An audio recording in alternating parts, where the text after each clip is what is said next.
दिनै जोंनि बड'लेण्ड गेलेमु गौथुमनि मोनसे मावफुं मेलमोन आरो बे मावफुं मेलाव जों सावरायनानै जों थांखि लादों जे फैगौ डिसेम्बर दानाव उदालगुरि जिल्लानि भेरगाव जि गेलेमु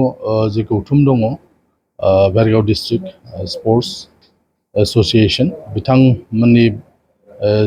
बानजायनायाव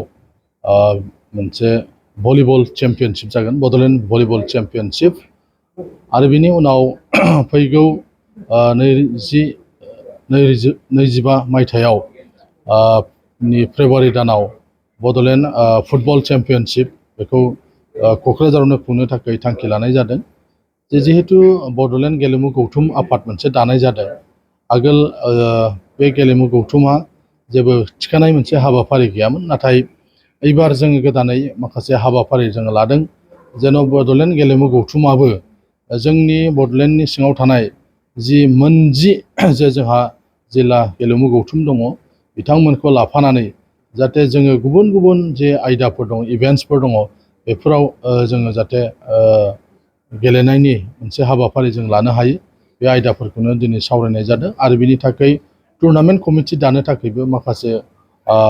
मानसिफोरखौ सायख'नानै जोङो कनभेनर कमिटि जोङो खालामदों दिनै आरो बे कनभेनर कमिटियानो क'क्राझार आरो भेरगावआव थांनानै बिथांमोना भलिबल आरो फुटबल जि चेम्पियनशिप जागोन बे चेम्पियनशिपखौ खुंफुंनो थाखाय बिथांमोना टुर्नामेन्ट कमिटि दाहैगोन आरो बेबायदिजोंनो जोंनि बड'लेण्ड जे गेलेमु गौथुम दङ बे गौथुमा नाजालांबाय थानो नागिरदों सरकारनि जों मदद आरो हेफाजाब मोनोबा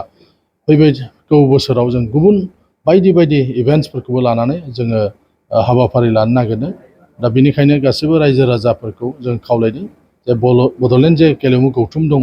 बे बड'लेण्ड गेलेमु गौथुमखौ जेन बयबो मदद आरो हेफाजाब होयो जायजों जोंनि गामि सिङाव थानाय खना खनला थानाय जायफोर गेलेगिरिफोर दङ बिथांमोननो जाहाथे जों मोनसे मोजां प्लेटफर्म होनो हायो बेखौ जों नाजालांनो नागिरदों आरो जों हानायसेबां जोङो नेसनेल लेभेलनिबो एफिलिएसन लानानै खामानि मावनो नागिरदों आरो बे आयदाफोरखौनो दिनैनि बे मेलाव सावरायनाय जादों सेलेक्सन जागोन गिबियावनो जोङो जिहेतु देग्लाय जों गिबि खेब बेखौ खुंनो थाखाय थि खालामदों बेनिखायनो डिस्ट्रिक्ट स्पर्ट्सनिफ्रायनो मोनसे टिम जों लानाय जागोन जिहेतु जोंनाव गासै मोनजि डिस्ट्रिक्ट माने स्पर्ट्स दङ बे मोनजि डिस्ट्रिक्ट स्पर्ट्सनिफ्राय थोंजोङै फैनानै बेयाव बाहागो लाफैगोन आरो बिनि उननिफ्राय जोङो सानदों जे जोङो बेखौ फुवारलांगोन जाहाथे रेजिस्टार्ड क्लाबफ्रा एफिलिएटेड जेफोर क्लाब दङ बिथांमोनाबो जाहाथे गेलेनायनि खाबु मोनो नाथाय गिबि खेबनि थाखाय जोङो जिहेतु बेखौ खालामदों बेनिखायनो थोंजोङै डिस्ट्रिक्ट स्पर्ट्सफ्रा बेयाव बाहागो लागोन खालि बड'लेण्डनि सिंनि ना बाहेरनिफ्राय बाहागो बेयो थोंजोङै बड'लेण्डनिल' बियो बड'लेण्डनि सिङाव जोंहा मोनजि डिस्ट्रिक्ट स्पर्ट्स दङ बे मोनजि डिस्ट्रिक्ट स्पर्ट्सफ्रासो बेवहाय बाहागो लानायनि खाबुखौ मोनगोन